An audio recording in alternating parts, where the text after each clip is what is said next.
Så hvad er det egentlig, at AP det er? Så hvad er AP egentlig? Vi har prøvet at komme med nogle forslag til det, for at fortælle lidt om, hvad det er, vi egentlig har lavet. Og det første, vi laver her, det er syntaktisk analyse. Og det betyder, at vi bruger nogle forskellige symboler til at analysere sætningen. Noget andet, som også har en stor del at gøre med AP, det er for eksempel hoved- og ledsætninger. Og det er det, vi har prøvet at vise her, hvad er, hvor du opdeler sætning i hovedsætninger og i ledsætninger.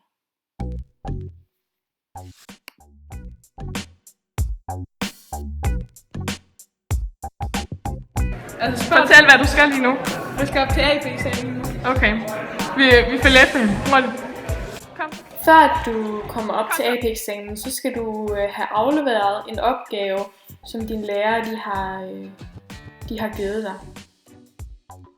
AP-eksamen, det er, hvor du kommer ind til 2 af dine lærere, og så er du derinde i 20 minutter og forsvarer den opgave, som du har skrevet før.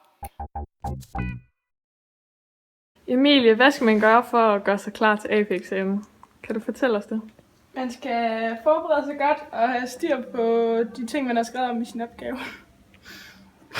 Men hvad synes eleverne egentlig, når man spørger dem om AP?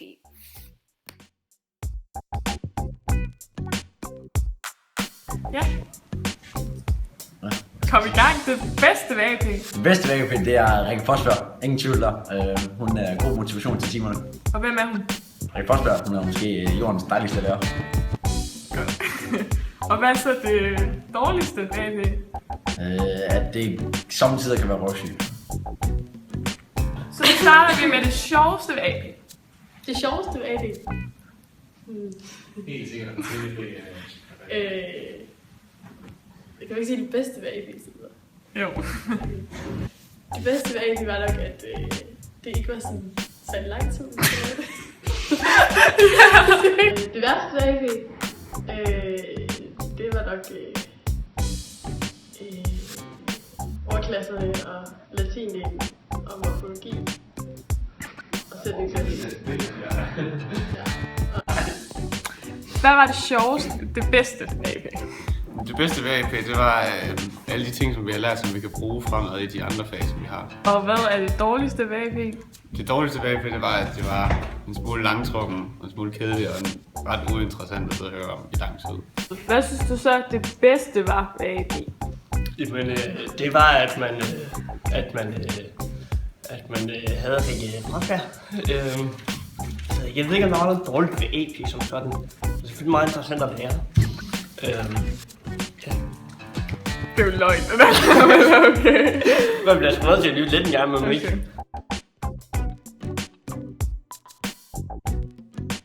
Okay. Og Morten, så lige til sidst, så skal vi høre, hvordan man får 12 i AP.